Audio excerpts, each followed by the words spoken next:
9h32, estamos no ar sempre para Sim de Bancários, diga sim para quem defende você. Cremers, em defesa da boa medicina. Unimed Porto Alegre, aqui tem gente, aqui tem vida, aqui tem Unimed. Vamos falar um pouquinho de plano diretor, avançar um pouquinho nessa análise. Regionais vêm sendo feitas aí. Esse plano diretor, na realidade, é lá ainda do tempo, era para ter sido feita a revisão lá ainda na pandemia, 2020, no governo Marquesan, mas em função da pandemia acabou sendo postergado, empurrado. E esse que está aí em fase de estudo e elaboração, a grande oportunidade da cidade avançar sobre tudo isso, né? E a gente está em linha já com a Clarice Oliveira, que é co-presidenta do Instituto de Arquitetos do Brasil, no Rio Grande do Sul, nosso IAB-RS. Presidenta, bom dia, obrigado pela presença conosco. Bom dia, ouvintes. É um prazer estar aqui discutindo esse tema tão importante para a cidade, né? Prazer é todo nosso. Como é que a senhora vem avaliando, primeiramente, o debate que vem sendo feito? Então, como tu já bem trouxe, né, é um debate que está se estendendo bastante desde 2019. Nós tivemos a pandemia e, na ocasião, o Ministério Público recomendou que as atividades participativas da revisão do plano diretor fossem interrompidas, porque a pandemia causava um prejuízo para essa parte que é fundamental na revisão do plano diretor, porque as pessoas que moram, que vivem na cidade, elas têm que colocar, né, a sua opinião, o seu desejo para o futuro. Então, inclusive, o Estatuto da Cidade, que é a lei máxima que rege a política urbana nacional, ele diz que é obrigatória a participação social. Então, o Ministério Público recomenda que essa participação fosse interrompida, mas que a Prefeitura seguisse com os trabalhos técnicos. O que aconteceu foi que a Prefeitura antecipou a revisão do plano diretor de duas áreas importantes da cidade, que é a região do Centro Histórico e a do 4º Distrito. E fez esses planos com a participação social durante a pandemia, exatamente o que o Ministério Público havia recomendado para que não fizesse. Então, nós começamos, pós-pandemia, retoma-se uma revisão do plano diretor com duas leis aprovadas, que, na verdade, mudam parte do plano diretor para partes da cidade, e isso gera, inclusive, uma insegurança jurídica, porque qual é Ou seja, ele foi fatiado, então, o plano diretor? Ele foi fatiado, exatamente. E podia legalmente isso? Oi? Poderia legalmente isso, ele retirar do escopo, enquanto debate em plenárias o plano diretor, tirar fatias para aprovar em separado? Não, porque deve ser aprovada numa lei complementar, a lei do plano diretor. O que existe, inclusive na época, o Ministério Público enviou antes do plano do centro chegar à Câmara, o Ministério Público enviou uma recomendação dizendo que o que estava sendo feito era reserva de plano diretor, ou seja, os assuntos que estavam sendo tratados no programa do Centro Histórico deveriam ser tratados no plano diretor quando a gente pensa a cidade inteira, em conjunto. O que é comum no planejamento urbano é nós termos planos de bairro, com certeza, e é desejável que esses planos de bairro e esses planos de região eles existam, mas eles devem existir tratando de outras questões que o plano diretor não trata. Então, olhar para um plano de bairro com mais atenção, com muitos dos temas, não só a questão da habitação, do comércio, dos serviços, mas também da saúde, da educação, da mobilidade. Então, é um momento que se tem a oportunidade de olhar todos os temas que envolvem a cidade para aquele bairro. Mas os programas, eles não fazem isso, eles reproduzem o que o plano diretor faria, ampliam minimamente. Então, essa que é a questão colocada, que a gente entende que foi um fatiamento do plano diretor de fato.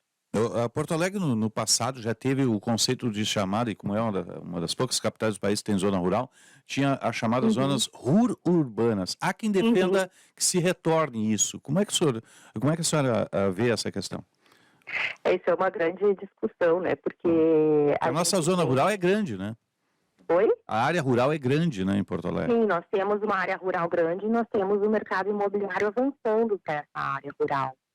Então, a preocupação é que a questão ambiental ela seja cada vez mais alijada pelo mercado imobiliário. Nesse momento, nós estamos tramitando na Prefeitura um grande empreendimento no extremo sul numa área de ocupação rarefeita, numa área, né, lá perto do Belém Novo, onde não poderia ter um grande empreendimento, condomínios fechados, etc. Então, a questão com a pauta ambiental, e aí se inclui, né, a possibilidade de atividade rural, é muito importante e ela precisa ser preservada. O que a gente vê acontecendo hoje em dia em Porto Alegre é a não preservação dessa área. A senhora mencionou que esse fatiamento teria sido feito de forma irregular.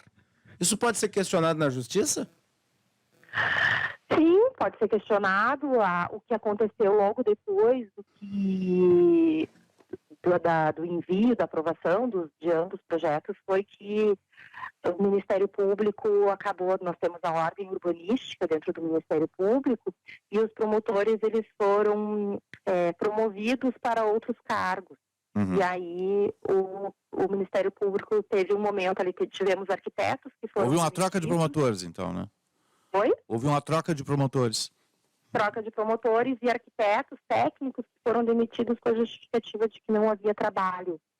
Imagina Porto Alegre em meio à revisão do plano diretor e nós não tendo uma equipe na ordem urbanística. Então, hoje, agora a ordem urbanística, agora o Ministério Público se reorganizou, então tem um momento de novo, porque o Ministério Público é muito importante nesse processo, porque o Estado Democrático de Direito ele é composto pelos 3 poderes, certo? Então, o Executivo, em se tratando de plano diretor, o Executivo tem a função de elaborar a proposta, o Legislativo, que é a Câmara de Vereadores, eles podem levar emendas e aprovar ou reprovar a lei, ou partes da lei, e o Judiciário acompanha o processo para ver se, né, os ritos estão sendo feitos adequadamente.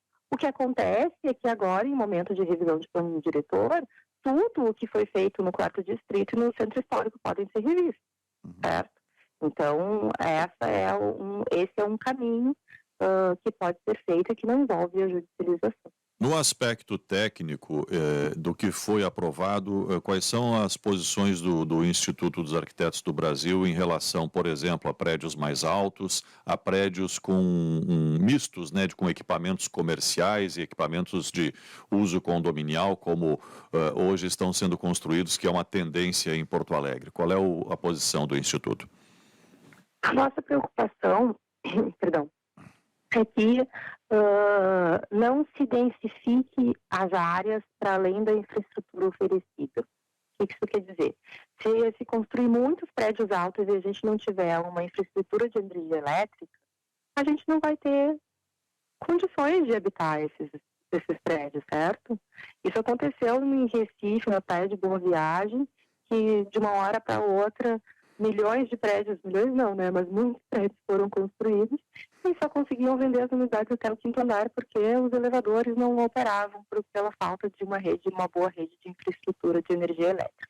Então essa é a primeira preocupação. O mercado da construção civil nos processos participativos coloca a proposta de construção de densidade, né, de aumentar as unidades edificadas numa área para além da infraestrutura oferecida. Isso a gente já vê com uma preocupação muito grande, porque não traz qualidade de vida para as pessoas. A nossa outra preocupação é que nós temos a diminuição, saiu o último censo, e Porto Alegre perdeu população. E sobra unidades habitacionais. Todo mundo caminha na rua e vê placas de vendas em todos os lugares. Então, para quem nós estamos construindo? Essa é uma pergunta. Então, densificar é a chave, aumentar as alturas e novos empreendimentos imobiliários é a resposta que nós precisamos para uma cidade melhor no futuro. Acho que isso tem que ser muito bem avaliado. E nós temos também uma população muito grande em Porto Alegre que vive em áreas precarizadas. E isso não está sendo atendido durante o processo de revisão, tanto no 4º Distrito quanto no Centro Histórico. E agora, nas discussões que estão acontecendo na revisão do plano diretor, muito pouco ou quase nada se fala sobre a população que mais precisa de assistência do Estado por viverem em áreas sem urbanização, em áreas muito vulnerabilizadas, muito precárias. Uhum. Agora, há bairros em Porto Alegre que comportam um aumento de elevação das edificações e que tem um potencial, já que a indústria da construção é a última que sobrou em Porto Alegre hoje e tem uma capacidade de levantar novos postos de trabalho muito rapidamente, né? Sim, mas, por exemplo, agora nós tivemos sábado a consultoria Ernst Young apresentou o seu diagnóstico, a prefeitura contratou uma consultoria pelo valor de 6,5 milhões de reais e eles não coletaram dados novos, então nós não temos dados atualizados de Porto Alegre para afirmar muito bem quais seriam essas áreas de melhor infraestrutura. Uhum. E veio a pergunta de novo, mesmo tendo infraestrutura, quem é a pessoa que vai morar nessa unidade habitacional? Né? Porque se a gente não tem novos moradores, nós vamos ter moradores deixando outros apartamentos Se mudando, vazios. né? Se mudando, no caso, né? Mas isso é um movimento livre do mercado. É um problema. Mas eu lhe pergunto, mas isso não é um movimento livre do mercado? A ideia é o que? É brecar o mercado imobiliário em Porto Alegre para que não se construa mais, porque existem áreas que estão degradadas e daí não tem interesse comercial nem de locação nem de aquisição? É isso? Eu acho que nada a resposta não é extremas nem para um lado nem para o outro, certo? Eu acho que vem uma ideia de que o mercado, a prefeitura tem ventilado muito essa ideia de que o mercado vai regular o crescimento da cidade e que vai se flexibilizar muito as normas, porque o plano diretor, o que ele faz é ter normas de alturas máximas, de ocupação máxima. Esse é o papel do plano, um dos papéis do plano diretor. Para entender, olha, a questão que a gente estava discutindo antes, a questão ambiental é importante. A prefeitura está densificando na área central para que a cidade não se espalhe, mas ao mesmo tempo está aprovando um grande empreendimento no extremo sul. Então o plano diretor tem que dar conta de entender aonde é possível densificar, aonde é desejável densificar e o quanto é desejável e possível. E não deixar para que simplesmente o mercado imobiliário tome todas as decisões, porque vão ser decisões baseadas em interesses individuais e não no coletivo da sociedade. A dinâmica econômica ela é importante, ela é importantíssima, a gente sabe que não vive sem isso, mas o plano diretor ele deve buscar o equilíbrio e o Estado, o papel do Estado é buscar o equilíbrio entre os interesses dos diferentes setores da sociedade. Uhum. Porque quando eu adquiro um imóvel novo, automaticamente o meu antigo vai para o mercado de seminovos de imóveis, também aquece um outro lado. Isso é uma balança, não é? Aí tá. Só que como nós temos pessoas saindo de Porto Alegre, quem vai comprar? Mas geralmente quem constrói faz uma pesquisa, sabe que tem mercado para aquele tipo de imóvel, né? Tem isso também. Para alguns sim, para outros não, certo? E a gente tem hoje um processo muito, muito forte acontecendo, que é o processo da financiarização. E que é isso? Hoje em dia, as construções, nós temos visto em Porto Alegre muitas construções que não são para moradores, exatamente. Porque já se identificou... para investidor, a senhora quer dizer, né? Oi? Para investidor. Né? Para investidor, exatamente. Então, porque já se identificou que não existe essa demanda, certo? Do mercado de imóveis para... Mas o investidor, ele compra para depois alugar ou valorizar no Airbnb ou qualquer coisa desse gênero. Quem está de passagem. Quem está de passagem. Só que, e também os papéis associados a esse imóvel na Bolsa de Valores, que são os fundos imobiliários. Então, existe, por exemplo, cidades como Londres, tem o edifício ícone, o Sharp, que é o edifício ícone da cidade de Londres, ele é um imóvel vazio.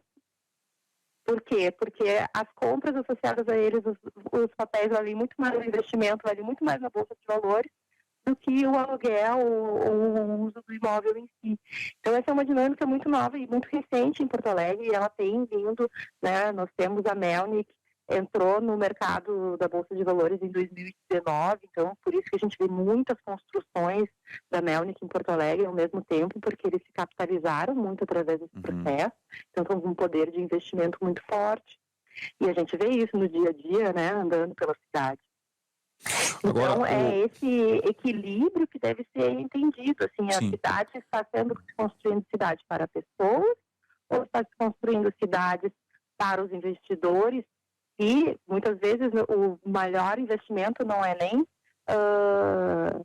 o aluguel para um Airbnb, porque a Porto Alegre não é uma cidade que tenha um grande apelo turístico, não é uma cidade que tenha não é um Rio de Janeiro, São Paulo, entendeu? Que tenha esse atrativo para uma grande população de Airbnb também. Então, é interessante dinamizar o mercado, mas tem que entender que o mercado também tem os seus limites, né? Entender o que é Porto Alegre nesse cenário é importante. Agora, o reaproveitamento dos imóveis mais velhos é uma ideia positiva, sem dúvida, mas a senhora citou Londres, inclusive, onde há uma renovação de imóveis, outras cidades pelo mundo também até estão mudando suas características, Nova York é uma delas, aquelas casas, ruas inteiras com casas, com apartamentos e casas com uma escadinha que dava direto para a rua, hoje já são consideradas históricas devido à renovação. Aqui a gente tem o centro histórico e tem outras regiões também com imóveis muito antigos.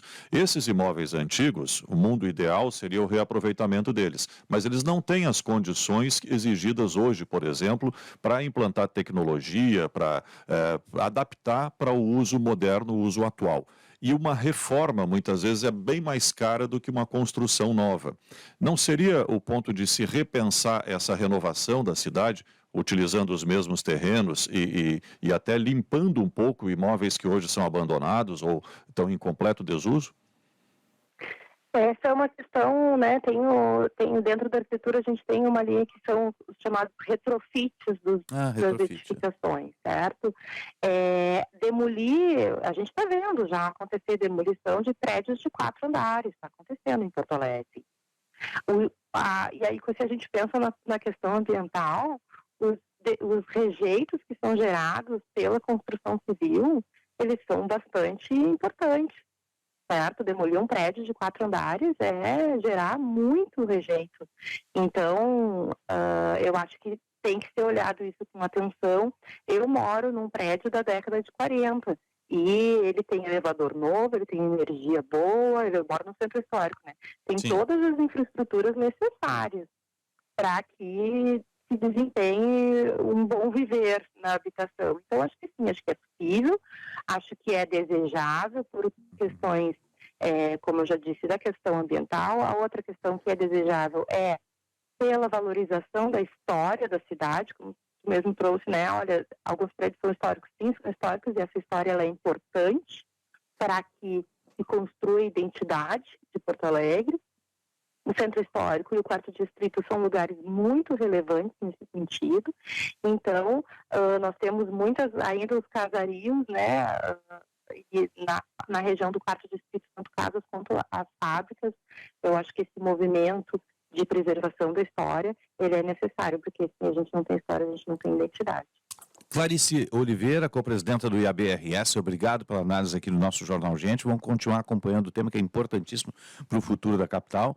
Uma boa semana, bom dia de trabalho, até um próximo contato. Muito obrigada, até.